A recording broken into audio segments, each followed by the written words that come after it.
Hello, नमस्ते. श्री स्वामी समर्थ सर्वांना. मी स्वाती पवार माझ्या YouTube चॅनलवरती तुमचं अगदी मनापासून स्वागत करते. तर मैत्रिणींनो, तुम्हाला माहीतच आहे की मी रंगोली मॅट तयार करते आणि त्याचे व्हिडिओजसुद्धा यूट्यूबला अपलोड करत असते. तर काल परवा व्हिडिओ आला नाही, त्याच्याबद्दल सॉरी. तर मग खूप साऱ्या कमेंट्स बघितल्या मी, खूप साऱ्या कमेंट्स वगैरे येत आहेत की ताई ते किती रुपयाला विकायचं बनवल्यावरती, आणि ऑर्डर आल्या तर मग ते त्याची प्राइस कशी, मग किती रुपयाला द्यायचं वगैरे कसं. मग त्या एक मी तुम्हाला बिझनेस, तर याचा जर आपण छोटासा व्यवसाय मराठीत, याचा जर आपण छोटासा रंगोली मॅटचा व्यवसाय करत असेल तर मग त्याचे रेट कसे ठरवायचे आणि त्याची विक्री कशी करायची, थोडक्यात मी तुम्हाला आज सांगणार आहे. जास्त मोठा व्हिडिओ होणार नाही आहे, त्याच्यामुळे शेवटपर्यंत व्हिडिओ नक्की पहा, स्किप करू नका. चला तर ना, आज मग तुम्हाला सर्व गोष्टी क्लिअर करते मी, आणि थोडीशी इन्फॉर्मेशनसुद्धा परत एकदा मी तुमच्यासोबत शेअर करते. याच्यासाठी काय काय लागतं रंगोली मॅटसाठी, तर ते अशा प्रकारची, मी पहिलंच तुम्हाला बोलते, अशा प्रकारची ग्लू गन येते 80 वॅटची. तुम्ही कुठल्याही याची घेऊ शकता, 40, 20, छोटी एकदम छोटी असते पण खूप छान असते. चालू बंद करायचं ऑप्शन आहे, किंवा एखाद्याला नसतं तर हे खूप महत्त्वाचं आहे. जास्त ग्लू बाहेर यायला लागला तर इथून आपण ऑन ऑफ करू शकतो, तर हे आहे. त्याच्यामध्ये ही एक स्टिक टाकली आहे, इथून अशी टाकायची आहे, सोपी आहे यूज करायला. एवढी केबल आहे हिला, वायर बोर्ड लागतो याला. तर ह्याला काही खूप मोठी वायर येत नाही, त्याच्यासाठी आपल्याला एक बोर्ड घ्यावा लागतो, जेणेकरून त्याची वायर मोठी असते आणि आपण फरशीवर आरामात काम करू शकतो. ठीक आहे. त्याच्या स्टिक्स असतात, ग्लू स्टिक बोलतात त्याला. ग्लू स्टिक तुम्हाला दिसत असेल याप्रमाणे, हे अशा पाण्यासारखा एकदम कलर आहे याचा, बिलकुल कुठला त्या कलर नाही आहे, एकदम पाण्यासारखं दिसतं. तर ही एक 10 रुपयाला येते, आणि असा बॉक्स जर घेतला तर खूप कमी परवडत आपल्याला, 7 रुपये पडतो. ठीक आहे.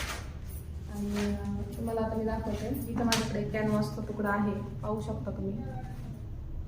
रेक्झिन नाही, हे असं ओढलं ताणलं तरी हे फाटत नाही, तुम्ही पाहू शकता. त्याला जेव्हा तुम्ही कात्रीने कट कराल ना तेव्हाच कट होईल. मी लास्ट टाइम पण बोलले आहे, तुमच्यासोबत शेअर केला आहे. तर अशा प्रकारचा कॅनव्हासचा तुकडा येतो. चमचम बाजू असतो, त्या बाजूने करायचं असतं, किंवा ह्या बाजूने पण चिकटतं, तुम्हाला जसं योग्य वाटेल ते करू शकता तुम्ही.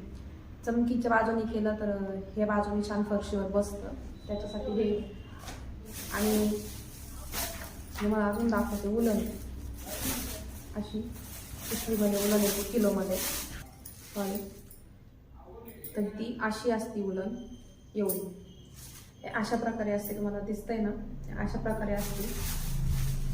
अजून दाखवते, तर हे असं किलोमध्ये असं गड्डे गठ्ठे गठ्ठे असतात, सॉरी.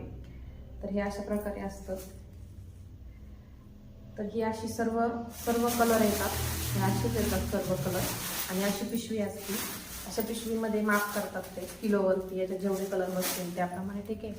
तर आपल्याला त्याचे ज्या शेपचे म्हणजे आकारमध्ये आपल्याला गुंडाळून ठेवायचं, त्याच्यामध्ये समजा एखादी काळी असेल तर त्याला आपण असं मांजा कसा गुंडाळतो तसं पण गुंडाळून ठेवू शकतो. मला हे असं गुंडाळायला आवडतं, खूप छान पण दिसतं. तर मी असेच सर्व बॉल वगैरे करून घेतले. तर तुम्हाला एवढं दाखवायची काही गरज नाही, 2-3 दाखवते. तर हे असे आपल्याला काम करायला पण सोपं जातं. ठीक आहे.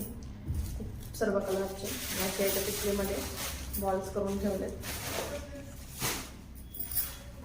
परत आपल्याला हे असे आपला हा मुलांचा असतो ना ड्रॉइंगचा पेपर, तर ह्या अशा ह्याच्यावरती आपल्याला असे शेपमध्ये करून ठेवावं लागतं, जेणेकरून आपल्याला प्रत्येक वेळेस कटिंगच्या वेळेस म्हणजे आपल्याला चुकत नाही आपलं माप. इथं मोराचं चोच पण अशी बनवून ठेवली आहे, इथं दिवा बनवून ठेवला आहे. अशा आकार आपल्याला बनवून ठेवायचे, जेणेकरून आपल्याला काम करायला सोपं जातं. ठीक आहे. अशा प्रकारचा किंवा व्हाईट प्रकारचा असा ट्रान्सपरंट आपल्याला ट्रेसिंग पेपर घ्यायचा आहे. जर डिझाईन ड्रॉ करता येत नसेल तर ते घेऊ शकता तुम्ही.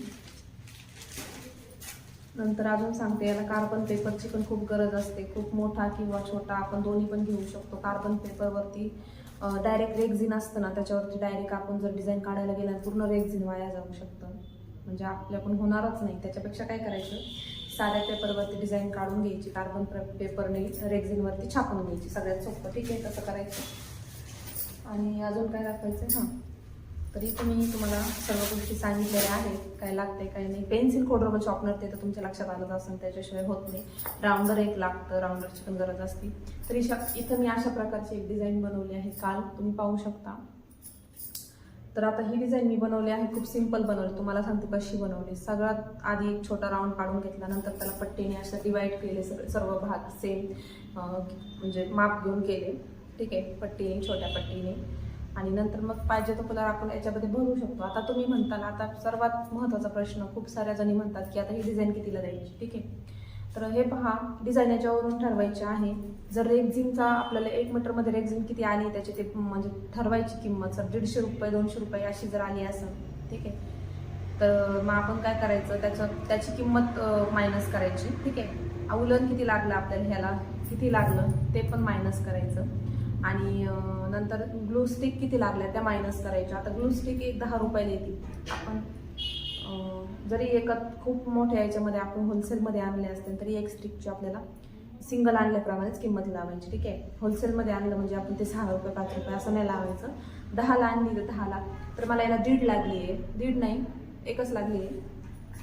काल टाकलेली मी, तर ही काय पुढे गेलीच नाही आहे, तर 1च लागली मला ह्याला. ते 10 रुपये धरायचे. आणि बाकीचं मग तुम्ही पहा किती म्हणजे खर्च लागतो. आणि सगळं मग आता आपण ही तर बनवली आहे, ठीक आहे. आता अशा प्रकारे आपण रंगोली मॅट तयार केली आहे. पण आता आपल्याला याच्यावरती पैसे कसे ठरवायचे, तर ते मी तुम्हाला सांगितलं की आपल्याला हे जे कपडा लागला आहे याला बोलतात कॅनव्हास. कॅनव्हास आपल्याला किती लागला ते पाहायचं. किंवा रेक्झिन असेल तर रेक्झिनचा तुकडा कितीला लागला, रेक्झिन काय प्राइसने भेटतं, किती रुपये लागले त्याच्यासाठी, तर ते पाहायचं, ठीक आहे. आणि उलन किती लागली तर त्याचा पण खर्च मायनस करायचा. आणि ग्लू स्टिक किती लागली तर त्याचा पण खर्च मायनस करायचा, ठीक आहे.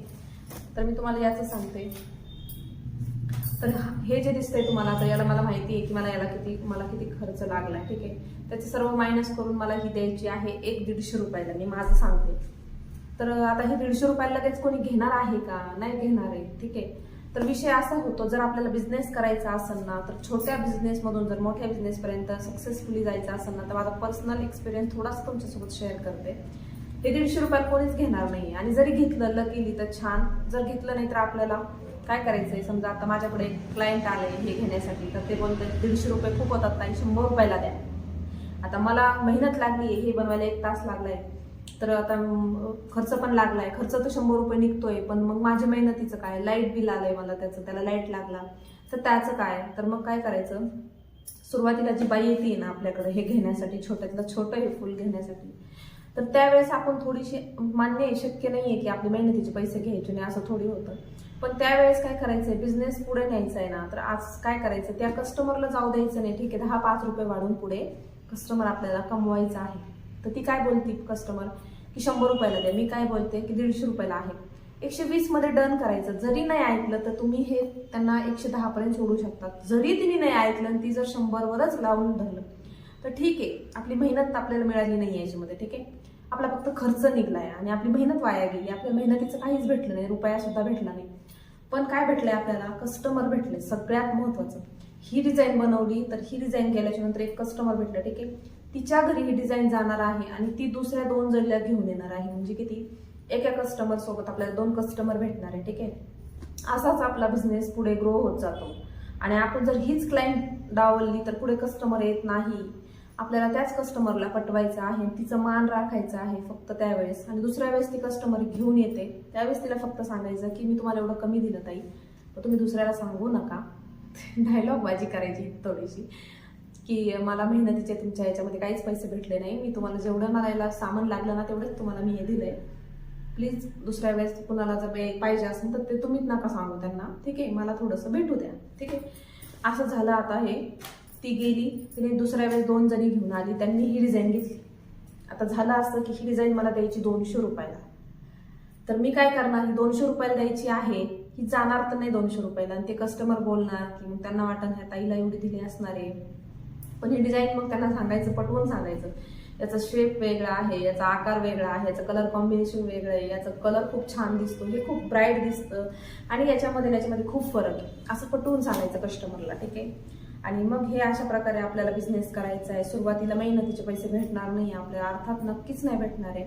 पण 4-5 कस्टमर करून करून आणि आपला एवढा मोठा बिझनेस पण झालेला नसतो की आपण हा 150लाच द्यायचंय, हे 200लाच द्यायचंय, असं नाही होऊ शकत. ठीक आहे, तर आपल्याला ते कॉम्प्रोमाइज करायचं आहे. आपली मेहनत फक्त थोडीशी, थोड्या दिवस आपल्याकडे खूप कस्टमर झाले आणि खूप क्वांटिटी वाढली आणि खूप ऑर्डर्स यायला लागले ना, मग तुम्ही हाय त्याच प्राईसमध्ये द्यायचे, अजिबात कमी करायचं नाही. विकलं तर विकलं, नाही नाही विकलं, कारण आपला बिझनेस मोठा झालेला असतो आणि कस्टमर आपल्याला भरपूर असतात. ठीक आहे, सुरुवातीला आपल्याला यातलेच जे 2-3 जातात त्याच्यातूनच आपल्याला सामान आणायचं असतं. त्याच्यासाठी आपल्याला थोडंसं मेहनत कॉम्प्रोमाइज करायची असते.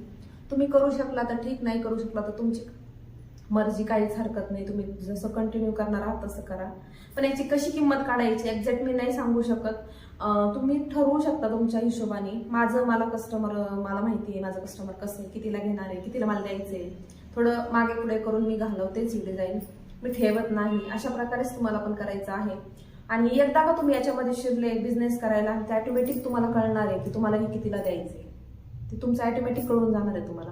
कारण तुम्हाला माहित असतं रेक्झिनचा तुकडा एवढा आला, 2 भागात त्याचे डिवाइड केले. सर रेक्झिनचा तुकडा जर 100 रुपयाला आला तर हा तुकडा झाला 50 रुपयाला, हा तुकडा झाला 50 रुपयाला. आता ह्याच्यामध्ये 4 डिझाईन बनले छोट्या छोट्या अशा. सोपं आहे, तुम्हाला कळलं असेल किती रुपयाला पडला हा तुकडा. आता ही जी उलन आहे अशा प्रकारे आपल्याला भरपूर मिळाली आहे, त्याच्यामध्ये एवढी अशी यूज झालेली आहे. तर हेही तुम्हाला कळलं असं. आणि स्टिकचं बनताना 1-2 स्टिक लागतात त्याला फक्त. अशी आपल्याला याचं बराबर कळतं आपल्याला किती खर्च आलाय, पण मेहनतीची तुम्हाला किती लावायची वरची. आणि कस्टमर चालाक असतं, म्हणजे आपण स्वतःवर घ्या. जर 150 रुपयाला लोक बोलतात तापमध्ये आणि 100 रुपयाला द्या, 90 रुपयाला, आपल्यावरूनच घ्यायचं. ठीक आहे, तर मग समोरचा काय बोलणार आहे त्याने आपण 10 रुपये जास्त लावूनच हे करायचे, म्हणजे तो पण त्या रेंजमध्येच मागतो आणि आपण पण त्याच रेंजमध्ये असतो. असं नाही होत की आपण 170 लावले ना, आपण जर 150ला ते जाणार, ठीक आहे घ्या म्हणतो, मग समोरच्याला पण वाटतं की 20 रुपये कमी केले. पण आपण जर 150लाच लावलं मग ते अजून 20 रुपये कमी करतात, मग आपल्याला इथं हे 120ला पडतं. आणि आपल्याला पाहिजे तीच किंमत पाहिजे असेल तर तुम्ही हे 180ला सांगू शकता. तुमची पाहिजे ती प्राइस तुम्ही घेऊ शकता. त्याला कस्टमरवर आणि एरियावरती डिपेंड असतं की ते कसं जाणार आहे. ठीक आहे, तुम्हाला समजलं असेल की कसं विक्री करायची आहे. आणि याची विक्री तुम्ही फुटावर सुद्धा करू शकता. हे किती फूट आहे, किती इंच आहे, या गोष्टी पण आहेत. ते पण आपण लवकरच शिकणार आहोत हळूहळू. तर तुम्हाला हा व्हिडिओ आवडला असेल तर लाईक करा, चॅनलला सबस्क्राईब करा. आणि अजून काही प्रश्न असतात तर त्याच प्रश्न कव्हर करताना तसाच एक व्हिडिओ मी परत एकदा तुमच्यासोबत घेऊन येईन. असं प्रत्येक जणीला वेगळं मला उत्तर द्यायला शक्य होत नाही. कधी कधी असं वाटतं कुणाला द्यायचं कुणाला नाही, का काम पण वाढत आहे. लवकरात लवकर आपल्याला आपलं चॅनल पण पुढे न्यायचं आणि त्याच्यासाठी कुणाला जर पर्सनली मेसेज किंवा कमेंटला रिप्लाय भेटत नसेल तर खरंच सॉरी. परत एकदा टाका, वाटलंच तर मी परत एकदा बघेन. तर तुम्हाला व्हिडिओ कसा वाटला नक्की कमेंट करून सांगा. थँक्यू.